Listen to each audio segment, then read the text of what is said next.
Hey guys, Parallel here, and welcome to Star Trek Online. In this video, I am going to purchase a fleet ship. And I'm actually very excited about this. I've never actually purchased a fleet ship before. I've been playing Star Trek Online for a little over 6 months now.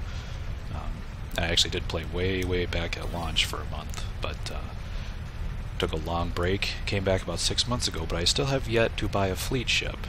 So I thought I would go ahead and record this, and just so everyone could see what what the process is for buying a fleet ship and what you actually need to do.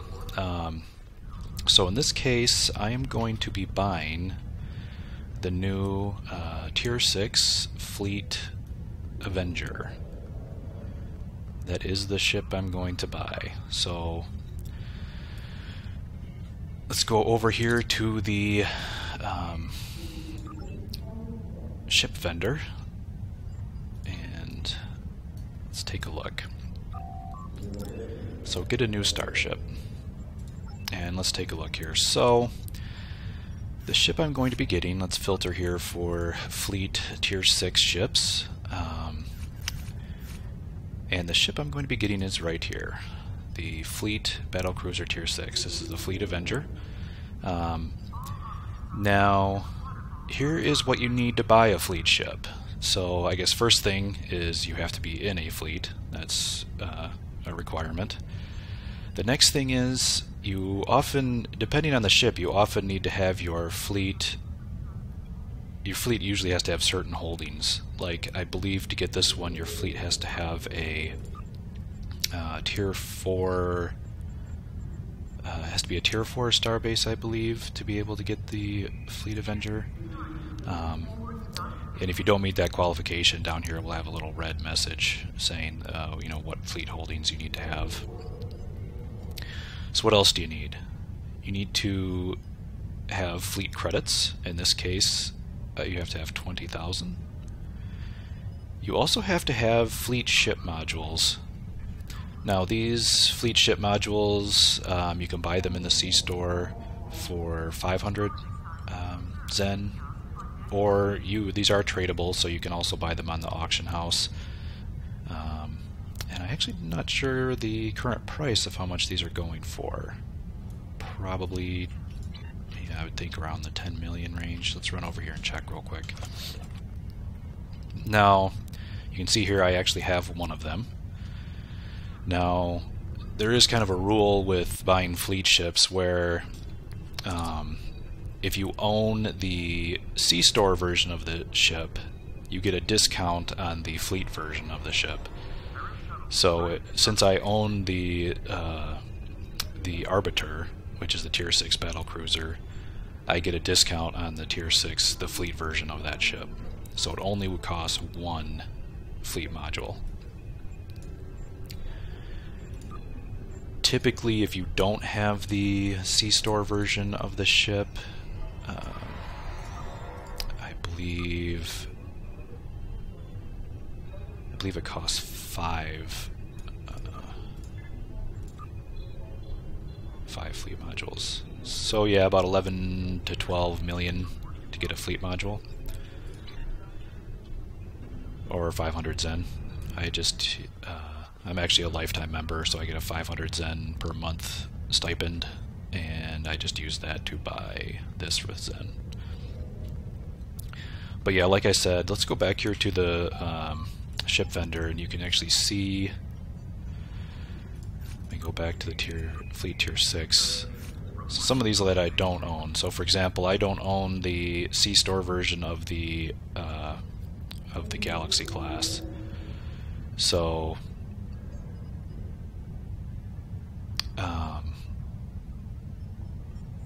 yeah, you can see here it actually would cost 5 fleet modules to get this ship. But here, since I do own the C-store version, it only is 1 fleet module. Alright, so that is what you need. You also need one more thing. Your fleet has to have these fleet ship provisions. As you can see, the fleet I'm in has a whole bunch of spare ones. But depending on the size of your fleet, you may not have very many of these. they are actually, I believe, they're just fleet projects that you complete as a fleet, and you stock these up over time.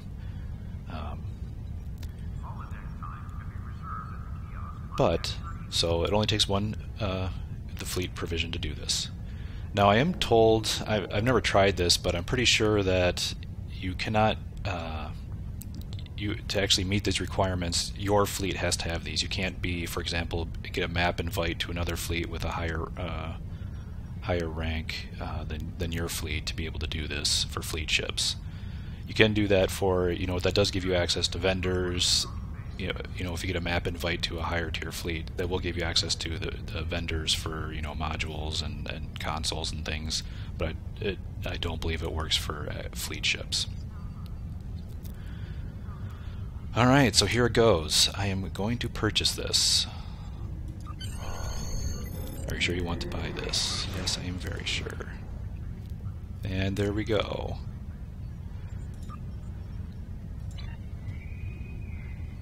One other thing to keep in mind, let's go over here to the ship selector. Another thing to keep in mind is that fleet versions of ships do not have, here it is, fleet versions of ships do not have the starship trait, so that's another sort of incentive to actually buy the C-Store version first, because it has the trait. So you can see here is the Arbiter, and you see it has the trait. And here's the fleet version, and it doesn't have the trait. Let's get these out of here. Now, fleet ships do have other advantages, however. So, looking at the stats of the ship, it has the fleet version of the ship will have a higher hull and a higher shield value, and most importantly, it has an additional console slot. So in this case, you can see here it has an extra science console. So if I look over here at the one, it only has one science console, whereas the fleet ship will have two. Which is part of the reason I wanted to get it, because that will allow me to slot another embassy console in there. So I'm not going to do a full build video right now for this ship, but I am going to transfer over all of my gear the new ship. I'm actually curious, did it come with the console? No, it doesn't. So that's another downside of the fleet ship, is it doesn't actually even come with the console. Let's see if I can slot this console in the fleet version. Yes, looks like I can. Alright. But yeah, like I said, I don't want to go into a whole lot of detail here, but one of the reasons I love the Avenger is that it does have the 5-3 weapons layout, which is perfect for having 5 dual beam banks. Whoops, I didn't ready the ship. Let's try that again. Let's ready the ship. It has the 5 dual beam banks up front, which makes, or it has the 5 slots up front, which makes it perfect for dual beam banks. It gives you a lot of forward firepower. Really great, heavy damage up front. And since I run an anti-proton build, I can actually slot in the rear 3 of the 360-degree beams. So I slot the kinetic cutting beam, the ancient omnidirectional beam array, and then the crafted omnidirectional beam array. So that's one of the nice things about anti-protons, is that you actually get this ancient omnidirectional beam array from a quest. A mission is the... what mission is it? I think it's the Solanae. Yeah, Sphere of Influence. So it's right here. If you do this mission in the Solanae Dyson Sphere, you get this ancient omnidirectional beam array. And since it's an ancient omnidirectional beam array, it actually allows you to slot that right next to the crafted version. So it's nice. You can, with the anti-proton, you can have the 3 beam arrays in the rear. For the rest of the ship, I'm running the Iconian 3-piece set, the deflector, impulse engines and shield, and I'm running a fleet warp core with amp the Plasma Integrated Warp Core, the Spire version. For devices, I just use the Delta Recruit one, the Temple Negotiator, Pirate Distress Call, and then the Subspace Field Modulator. For the rest of the consoles, I'm going to use the same build, which is the console that comes with it, which I kind of like. I haven't yet decided if I'm going to replace this with another console, but for now I've been using it. Plasmonic Leech, which is great. The Regenerative Integrity Field from the Samsar Cruiser.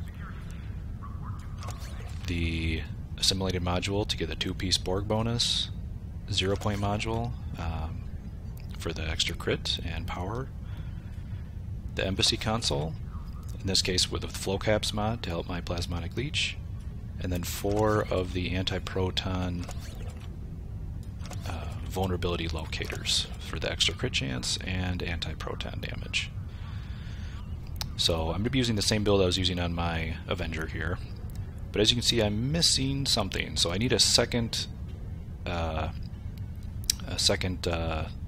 plasma console here. I thought it would actually go ahead and do that on screen so people can see how you buy those consoles and where you can go to buy them. I'm going to get rid of these junk here that came with the ship. And before I go too far, I'm going to quickly slot my bridge officers back in.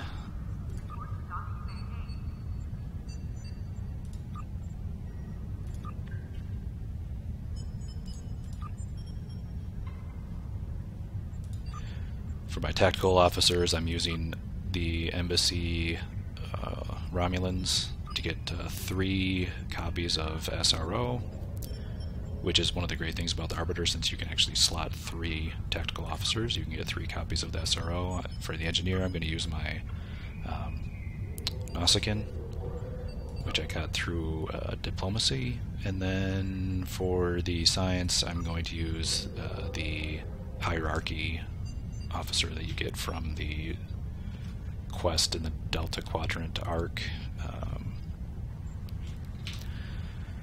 That episode is, let's see if it's the data from your mission against the Vaadwaur shows they're a bigger threat than we ever anticipated. Maybe not. We know there's something going on with the Vaadwaur and the Cartella system. One of these missions does give you the Hierarchy officer as the Science officer as a reward, and he's good because he does also get the pirate trait. Let's take a look at him here. Yeah, he gets also efficient, so he's a good bridge officer. You get pirate and efficient. Alrighty. So I did want to show you. Oh, actually, before I go there, let's take a look at this in the ship tailor, because I know the fleet ships do have kind of their own appearance, and I've never had one before, so I'd like to take a look at that. So let's do that. Oh, and I've got my assimilated Borg things all over it. Let's turn that off here and just get a look at the ship on its own without any additional visuals. Alright, here we go. So, looks like the main difference between this and the regular Avenger is that the nacelles kind of have the come out, the pylons come out, you know, directly at a 90 degrees to the hull, so it has this flat look. Let's take a look here. I'm going to switch to Corvus because that is my favorite pattern. I'd like to see what other kinds of options we have here. So it looks like you can pick from... Okay, that's a little odd. So there's an Avenger material, Fleet material, and Fleet 2 material. Gets all of the normal materials. I do like the Type 7 material. Upgrade and Veteran. Windows. So there's Avenger windows, Fleet, and then 2, 3, 4.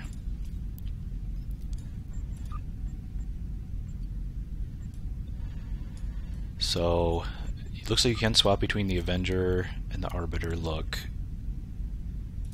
I'm not sure if any of you have seen the Arbiter. I do like the side profile of the Arbiter. The only goofy thing is this kind of strange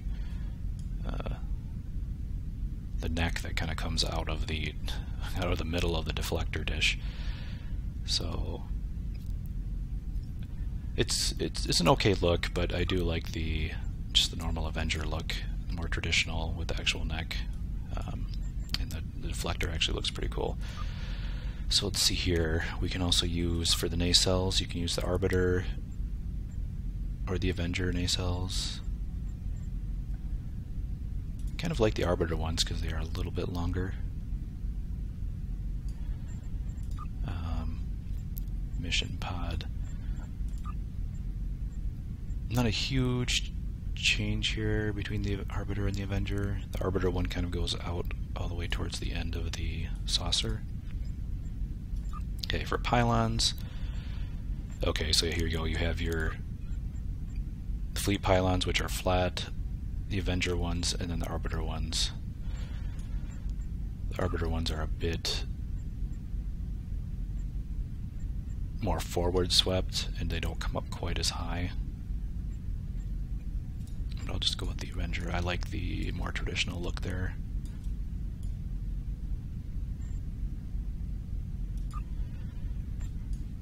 Let's see, for the saucer you can go with the Avenger or the Arbiter. The Arbiter saucer has kind of a strange oval shape to it. So I also like the just the Avenger saucer here. So that's it. It's a pretty nice looking ship.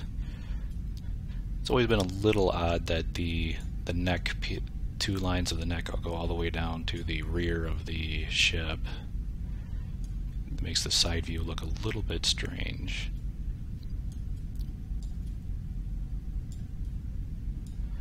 Let's take a look at the materials again. Kind of like this. Let's try this Fleet 1 material. Not make it quite so.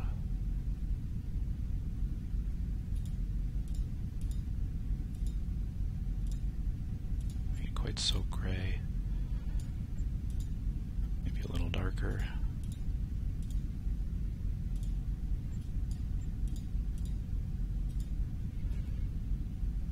Alright, so let's go with that for now. It's a pretty nice looking ship.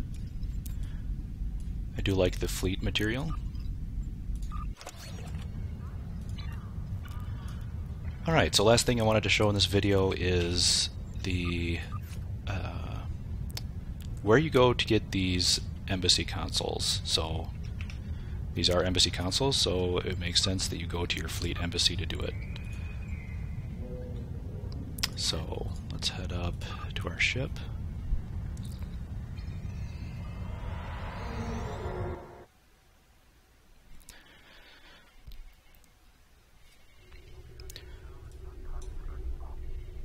And let's transwarp. I believe I can.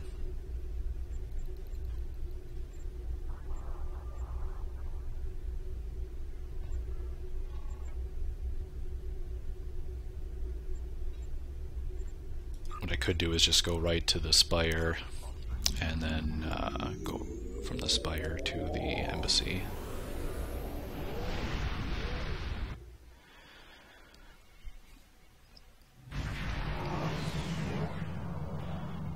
But yes, everyone likes these embassy consoles. I've used them for a while. They are quite powerful. Not only because they give you the additional flow capacitors to help pump up your plasmonic leech, but also because they have that plasma explosion proc, which is very good. And since these consoles do stack, you get more of those plasma explosion procs and more flow caps. So it's pretty much the best thing you can really put in your science consoles. There's even a particle, let's go to traffic control here, transwarp to embassy. There is even a version of the console you can get that has a particle generator. So if you're going for like an exotic damage build, you could slot out, you know, a lot of particle generator ones into your science consoles. So let's see. I believe these are in the shuttle bay.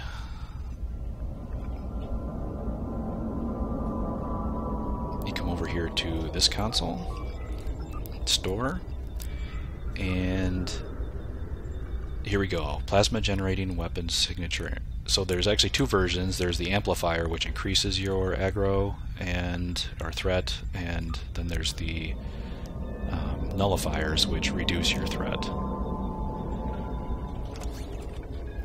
I'm a tactical character. I'm not looking to pull a lot more aggro, so I usually go with the reduced aggro consoles. I honestly don't know if they actually work. I tend to pull a lot of aggro anyway, so but this is the one I want, is the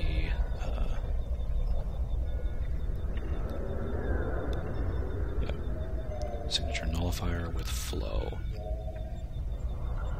Particle generator, insulator, sensor, flow. That's the nullifier. That's the amplifier. So here we go.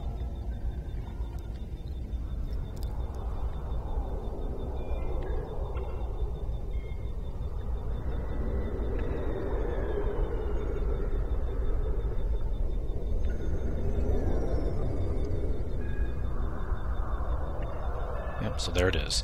Now you actually see you can buy the Mark 10, 11, or 12. You can actually see, I guess just as a little tip here, I highly recommend just buying the Mark 10 and upgrading it.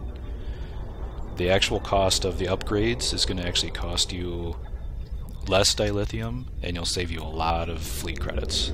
I actually don't even have enough fleet credits right now to buy the Mark 12 version anyway. So I would just say buy the Mark 10 and just upgrade it. In fact, the upgrading it also gives you, you know, a couple more chances to, you know, increase the quality as well. You see, I got actually lucky upgrading this one from Mark 10 to Mark 14. I actually got a quality upgrade on it. So I definitely recommend just saving the fleet credits and upgrading the Mark 10 version rather than going with the Mark 12.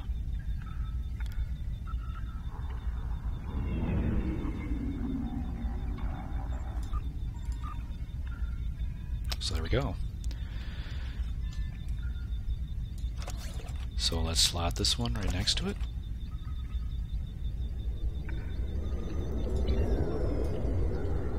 So that's where you get the those science consoles, the Plasma Embassy consoles. Actually, while I'm here in the Fleet Embassy, I thought I would also show you where you can get, just real quick. It actually took me a while to find this the first time I came here. But this is where you get the Romulan embassy bridge officers that have the superior Romulan operative trait. Yep, superior Romulan operative trait.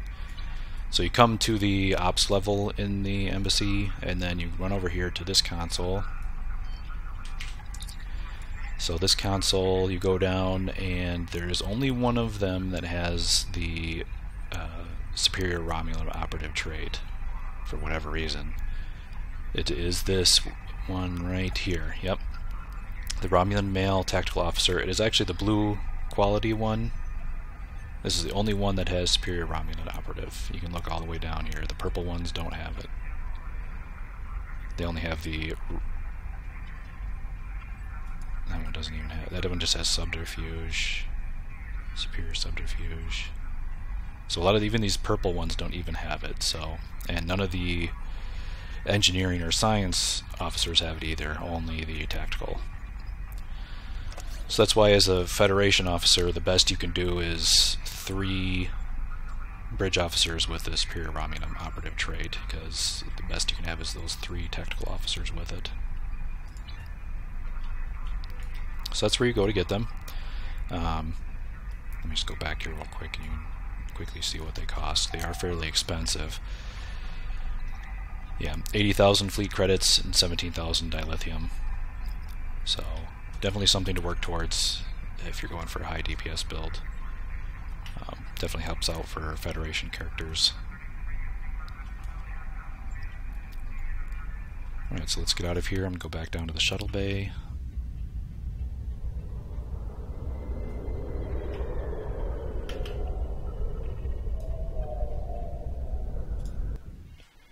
Go back to the spire.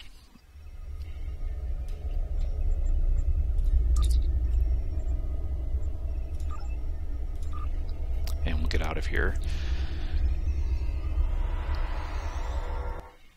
So that is it. That is how you get a fleet ship, and that is also where you go to get your embassy consuls and the embassy bridge officers. I guess one other quick thing I can show here before I end the video is how to actually upgrade your science consoles. I'm actually thinking about doing a whole video on the upgrade system. It's actually a little bit hard to get into, honestly. It took me a while to figure it out.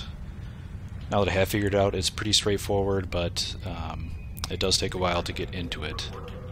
And it helps to work on all of your crafting skills.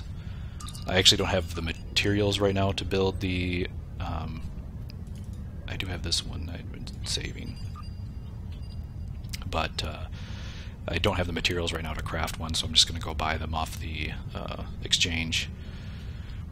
But like I said, upgrading the console, especially the science consoles, is actually quite reasonable as far as the materials go. It does not take very many of the science tech upgrades to upgrade the console all the way to Mark 14. In fact, all consoles in general cost way less upgrade modules to to get them up to Mark 14. Unlike weapons or reputation gear in particular, it takes a ton of upgrade kits to get them all the way up. So to actually to upgrade this, so you're going to need these modules. I'm going to go down here. They are, kit modules, science. No, not kit modules. Tech upgrades. Ooh, they're kind of pricey. Typically, I'd see these more for around the 150,000 range. But without going into too much detail, I always recommend using the superior upgrade, the purple quality ones, because they are the most efficient to use as far as the amount of technology points you get per dilithium. So if you want to use the least amount of dilithium, always go with the purple quality upgrades.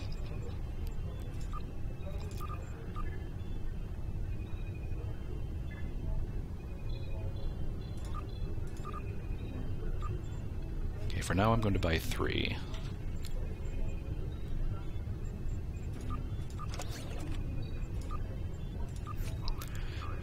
So here we go. To actually do the upgrade, you go to your console, you right-click on it. Why can't I upgrade it? I thought they changed it so you could upgrade while it was still equipped.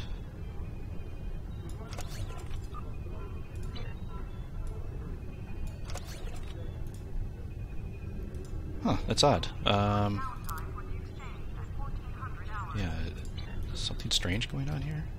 They had just in a recent patch, they made it so you could upgrade items while they were equipped, but now it looks like it's not there. Okay, well anyway, I took the console off here, and I'll upgrade it from my inventory. So you go to the upgrade, then, so put your item here, this is what you have, this item over here is what it will be upgrading to, and then here you select your tech upgrade. So I'm going to go here. So each one of these gives me 12,000 points for 1,000 dilithium. And you can see just one is almost enough to completely fill the bar. So this bar here is how many points you need to get to the next mark level. This bar down here is how many, like what percentage of a chance you have to actually increase the quality of it. So right now, since this is ultra rare, if I get, you know, I have a 2% chance of getting to epic. So I'm going to apply this upgrade, and it didn't quite give me all there, so I'll apply another one, and I will do the upgrade. So you see I didn't get a quality increase, but it is now Mark 11. One nice thing they also added just in a recent patch was there's no more wait time. It used to be you'd have to wait for a certain period of time for the upgrade to actually go through, but right now you can actually claim them right away. So you can see I got one more. That will actually get me. So if you go over the amount of technology points, if you go past what is needed to get to the next mark, it will carry through. So you can see I was already a little ways into the Mark 11. So one more tech upgrade was able to push me over the edge to get to Mark 12. So you can see it took 3 upgrades to get there, and that's only 3,000 dilithium, and that was less than it was to buy a Mark 12. You know, that was to actually buy the Mark 12 outright from the embassy.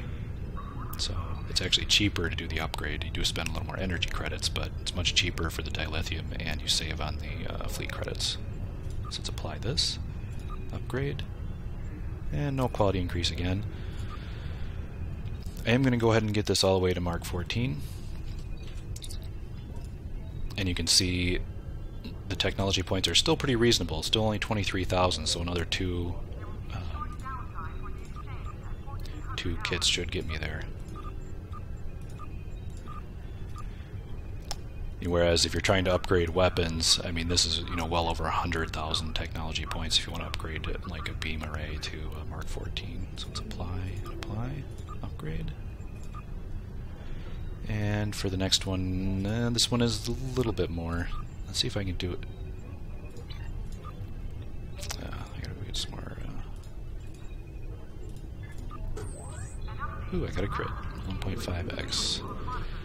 So they can crit, which gives you a nice little bonus while you're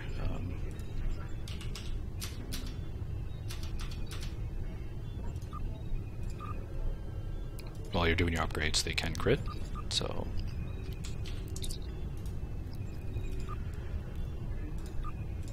let's buy one more science here.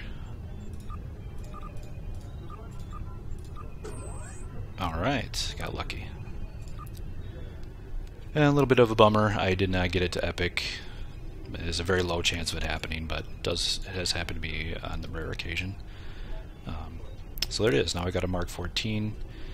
Now here's where getting upgrades gets a lot more expensive. So now that even though this is Mark 14, you can dump a lot more technology upgrades in here to try to get it to epic, and even then it's not a guaranteed chance. So that's when the upgrade system starts getting incredibly expensive. Alright, so there you go. I've got a Mark 14 embassy console upgraded. Let's head out into space, get one more look at the ship, and finish up the video.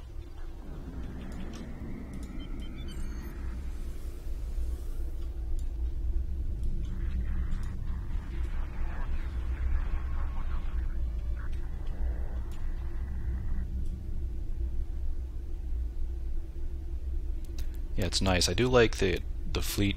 This fleet material kind of has a metallic sheen to it. Looks really, really nice.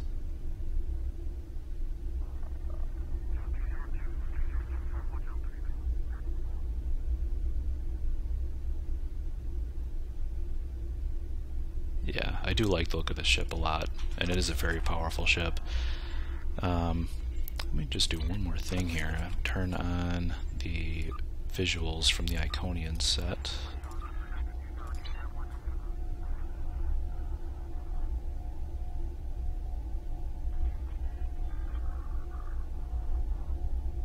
I like the Iconian deflector dish effect. That's pretty cool. Kind of turns the engines kind of a reddish or yellowish color, and adds these little red highlights.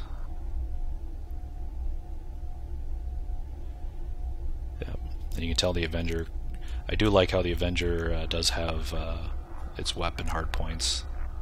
You can kind of see them here. The beams actually do come out of there, which is nice. Nice little touch. There's the shuttle bay. So there it is. That's how you get a fleet ship. Embassy consoles. And how you do the upgrades. So that's all for now. Thanks for watching, folks.